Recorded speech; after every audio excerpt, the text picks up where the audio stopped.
ये जो वीडियो है आप सभी के लिए काफ़ी इम्पोर्टेंट होने वाला है। यहाँ पर आपको बताने वाला हूँ कि आधार कार्ड में आपको अपना जो पता है वो कैसे चेंज करना है, कैसे अपडेट करना है।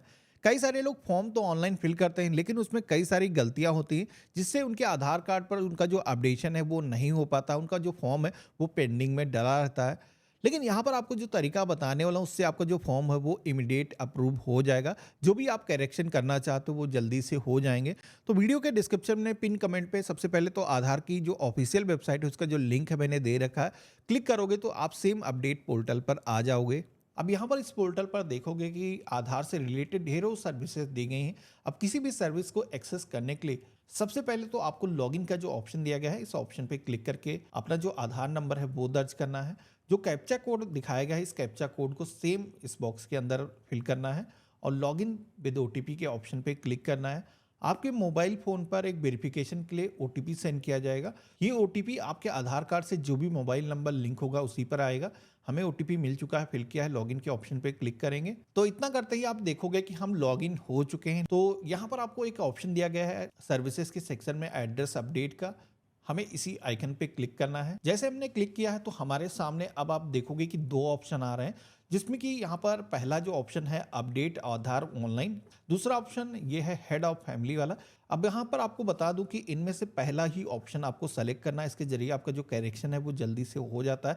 हेड ऑफ फैमिली वाला जो ऑप्शन है उन्हीं लोगों के लिए है जिनके पास कोई आइडेंटिटी प्रूफ नहीं है, वो अपने पेरेंट के आधार से अपना जो एड्रेस है वो लाना चाह रहे हैं। तो हमने पहला ही ऑप्शन सेलेक्ट किया है और यहाँ पर प्रोसीड के ऑप्शन पे क्लिक करेंगे तो अगला जो पेज आया है जहाँ पर आप देखोगे कि पूछा जा रहा है कि आप अपने आधार कार्ड में कौन कौन से करेक्शन करना चाहते हो। तो डिफ़ॉल्ट एड्रेस पहले से सेलेक्ट है और एड्रेस में करेक्शन करने की कोई भी लिमिटेशन नहीं होती, यानी कि कितनी भी बार आप अपना एड्रेस अपडेट कर सकते हो।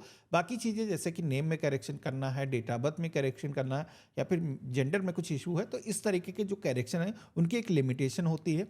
तो हम यहाँ पर प्रोसीड टू अपडेट आधार के ऑप्शन पे क्लिक करेंगे। अब आप देखोगे कि हमारे आधार कार्ड पर जो भी करंट एड्रेस होगा वो आपको यहाँ पर सबसे पहले तो देखने को मिल जाता है इंग्लिश लैंग्वेज में। इसी के साथ में हिंदी लैंग्वेज में भी यहाँ पर दिखाया गया। आपकी कोई दूसरी रीजनल लैंग्वेज है तो उसमें आपको यहाँ पर देखने को मिल जाएगा। आप पेज को नीचे की तरफ स्क्रॉल करोगे तो आप सभी के सामने एक छोटा सा फॉर्म आ जाता है जहां पर आप देखोगे कि अब आप जो भी डिजायर एड्रेस चाहते हो यहाँ पर आपको अपना जो कंप्लीट एड्रेस है वो दर्ज करना है। ये एड्रेस आपके आधार कार्ड पर आ जाएगा। अब एड्रेस को फिल करने से पहले यहाँ पर पहला ऑप्शन मिलता है केयर ऑफ का। अभी गवर्नमेंट ने ये इसमें काफ़ी बड़ा अपडेट किया है कि आप यहाँ पर अपने मन के मुताबिक जो भी आपको ऐड करना है, जैसे कोई महिला है जिसकी शादी हो चुकी है उसको अपने पति का नाम यहाँ पर ऐड करना है तो उसको यहाँ पर लिखना है वाइफ ऑफ W/O और इसके बाद में स्पेस देना है। उसके बाद में अपने पति का जो नाम है यहाँ पर आपको फिल करना है और इसी के साथ में कोई अपने पिता का नाम अगर दर्ज कर रहा है तो उसको सन ऑफ S/O ऐसे लिख सकते हो। इसी के साथ में कोई लड़की है जिसकी शादी अभी तक नहीं हुई, वो अपने फादर का नाम ऐड करना चाहती है तो यहाँ पर D/O डॉटर ऑफ और इसके बाद में अपने पिता का जो नाम है यहाँ पर फिल करोगे। तो जैसे कि हम यहाँ पर एक महिला का आधार अपडेट कर रहे हैं तो यहाँ पर वो पति का नाम अगर अपडेट कर रही तो यहाँ पर वाइफ ऑफ मैंने मेंशन किया है। इसके बाद में उसके हस्बैंड का जो नेम है मैंने यहाँ पर फिल कर दिया है। तो यहाँ पर आप देखोगे कि जैसे हमने नेम को इंग्लिश लैंग्वेज के अंदर फिल किया है ऑटोमेटिक ट्रांसलेट होकर के हिंदी लैंग्वेज के अंदर ये आ चुका है। तो यहाँ पर ये जो नेम है यहाँ पर ऑटोमेटिक ये कन्वर्ट हो जाता है जब भी आप इंग्लिश लैंग्वेज में टाइप करते हो। लेकिन यहाँ पर एक चीज़ बता दूं कि कभी कभार क्या होता है, कुछ नाम ऐसे होते हैं जो रीजनल लैंग्वेज में सही तरीके से कन्वर्ट होकर के नहीं आते हैं। तो उस केस में यहाँ पर ये कीबोर्ड दिया गया, इस आइकन पे अगर आप क्लिक करोगे तो एक कीबोर्ड आ जाएगा पॉपअप में जिसके जरिए आप हिंदी में टाइप कर सकते हो। बाकी अगर आपके फ़ोन में गूगल हिंदी इनपुट टूल पड़ा हुआ है तो उसके जरिए भी आप ये जो टाइपिंग है हिंदी में या फिर अन्य रीजनल लैंग्वेज में कर सकते हो। अगर आपके फ़ोन में नहीं है कोई एप्लीकेशन तो उसका जो लिंक है मैंने वीडियो के डिस्क्रिप्शन में दे रखा जिसके जरिए आप डाउनलोड करके कर सकते हो। तो इस तरीके से आपको नेम को फिल करने के बाद में अब आ जाना है एड्रेस के सेक्शन में। यहाँ पर आपको ऑप्शन मिलता है house and building apartment name को फिल करने का, जिसमें कि यहाँ पर इंग्लिश लैंग्वेज में ही यहाँ पर अपना जो एड्रेस है वो दर्ज करेंगे। सबसे पहले तो घर का नंबर अगर अलॉट है तो वो फिल करना है और बिल्डिंग जो भी अपार्टमेंट का नेम है वो फिल करना है। अब यहाँ पर अगर आप ग्रामीण क्षेत्र से हो तो आप अपने गांव का नाम भी डायरेक्टली यहाँ पर फिल कर सकते हो। इसके बाद में आप सभी को हिंदी लैंग्वेज में जैसे ही आप टाइप करोगे तो आप यहाँ पर देखोगे ये जो कन्वर्ट होकर के ऑटोमेटिक आ चुका है। इसके बाद में स्ट्रीट रोड लेन के सेक्शन में आना है, जिस भी लोकेशन में आपका घर है उसका जो भी रोड का नाम है आप यहाँ पर फिल करोगे। इसके बाद में एरिया लोकेलिटी सेक्टर के सेक्शन में आना है, यहाँ पर जिस भी लोकेशन में आप रहते हो आपका जो भी एरिया लगता है या फिर जो भी सेक्टर है तो आपको यहाँ पर फिल करना है। ग्रामीण क्षेत्र से हो तो आप अपने ग्राम पंचायत का जो नाम है वो आप यहाँ पर फिल करोगे। इसके बाद में लैंडमार्क के सेक्शन में आना है, आपके घर के आसपास में कोई लैंडमार्क मौजूद है जो कि आप बताना चाहते हो तो आप यहाँ पर बता सकते हो, लेकिन मैं यहाँ पर ये नहीं बताऊंगा क्योंकि हमारा जो डॉक्यूमेंट है उस पर ये मौजूद नहीं है, जिसकी वजह से फॉर्म रिजेक्ट भी हो सकता है। तो इसको आप ब्लैंक छोड़ सकते हो। पेज में नीचे की तरफ आना है, अपने एरिया का जो पिन कोड है वो आपको यहाँ पर दर्ज करना है। जैसे आप देखोगे कि हमने पिन कोड को फिल किया है, हमारी जो भी स्टेट है वो ऑटोमेटिक आ चुकी है, डिस्ट्रिक्ट ऑटोमेटिक आ चुका है। आपको अपने शहर का जो नेम है वो चूज करना है। यहाँ पर आपके एरिया का जो भी पोस्ट ऑफिस लगता है इस लिस्ट में से सिलेक्शन करना है। अब यहाँ पर आप देखोगे कि हमारे सामने डॉक्यूमेंट अपलोड करने का जो ऑप्शन है वो आ चुका है। यहाँ पर मैनुअली आप डॉक्यूमेंट को अपलोड कर सकते हो या फिर डिजिटल तरीके से डॉक्यूमेंट को अपलोड करने का ऑप्शन दिया गया है। डिजिटल तरीका ये है कि आप डिजी लॉकर के जरिए अपने जो डॉक्यूमेंट है वो भेज कर सकते हो, लेकिन ये थोड़ा कॉम्प्लिकेटेड है। हमें यहाँ पर मैनुअल अपलोड वाला जो ऑप्शन है इसे सेलेक्ट करना है। इसके बाद में सेलेक्ट वैलिड सपोर्टिंग डॉक्यूमेंट की टैब पे अगर आप क्लिक करोगे, जिसमें कि आप सभी का कोई इलेक्ट्रिसिटी का या फिर गैस कनेक्शन का बिल है, ड्राइविंग लाइसेंस है, पासपोर्ट है, बैंक पासबुक है, इसके अलावा कई सारे डॉक्यूमेंट आप सभी के सामने यहाँ पर दिखाए गए हैं। वोटर ID कार्ड मैं देने वाला हूँ। यहाँ पर आप देखोगे कि आज की डेट में डिजिटल जो वोटर ID कार्ड होता है, ई वोटर ID कार्ड, वो भी दिया जा सकता है। हम ओके के ऑप्शन पे क्लिक करेंगे और यहाँ पर व्यू डिटेल एंड अपलोड के ऑप्शन पे क्लिक करेंगे। कंटिन्यू टू अपलोड के ऑप्शन पे क्लिक करेंगे। जहां पर भी हमने डॉक्यूमेंट को सेव करके रखा है सेलेक्ट करेंगे। अब यहाँ पर एक चीज का आपको ध्यान रखना है, कई सारे लोग ये गलतियां करते हैं कि अपना जो वोटर ID कार्ड अगर आप दे रहे हो या फिर पासपोर्ट दे रहे हो जिनमें दोनों साइड होते हैं, वो ऐसे डॉक्यूमेंट आपको दोनों साइड स्कैन करके अपलोड करना है। उसकी भी एक फाइल बनानी है मर्ज करके। अगर आपने दोनों साइड का स्कैन नहीं किया तो आपका जो फॉर्म है वो रिजेक्ट भी हो सकता है। तो इसलिए जरूरी है इसको आप पहले PDF फाइल बना लो। इसके लिए मैंने अपनी वेबसाइट पर एक टूल दे रखा है जिसपे कि आप हमारी वेबसाइट पर जाओगे तो 2 फाइलें अगर हैं उनको आप अपलोड करके यहाँ पर मर्ज करके उसकी एक PDF फाइल बना सकते हो। उसको यहाँ पर अपलोड करने के लिए सेलेक्ट करोगे, ओपन के ऑप्शन पे क्लिक करोगे तो कुछ इस तरीके से 100% आप देखोगे कि हमारे जो डॉक्यूमेंट है वो अपलोड हो चुके हैं। अब यहाँ पर इस पेज में नीचे की तरफ आना है, हमें यहाँ पर नेक्स्ट के ऑप्शन पे क्लिक करना है। अगला पेज आता है जहां पर आप देखोगे कि हमारे सामने एक समरी दिखाई गई है जो एड्रेस आपके आधार कार्ड पर आने वाला है। तो यहाँ पर आपको एक बार अच्छे तरीके से मिलान कर लेना है। जैसे कि आप यहाँ पर देखोगे कि आप यहाँ पर वाइफ आपका जो ऑप्शन है वो लग चुका है। पहले यहाँ पर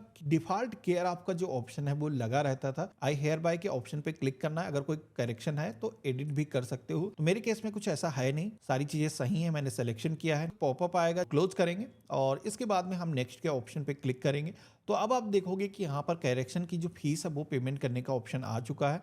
यहाँ पर आई हेयर बाय के ऑप्शन पे क्लिक करना है और आपके सामने 2 पेमेंट गेटवे दिखाए गए हैं जिसमें कि रेजर पे, पेयू, इनमें से कोई भी एक सेलेक्ट कर सकते हो। तो हमने पेयू वाला जो ऑप्शन है वो सेलेक्ट किया है। मैक पेमेंट के ऑप्शन पे क्लिक करेंगे।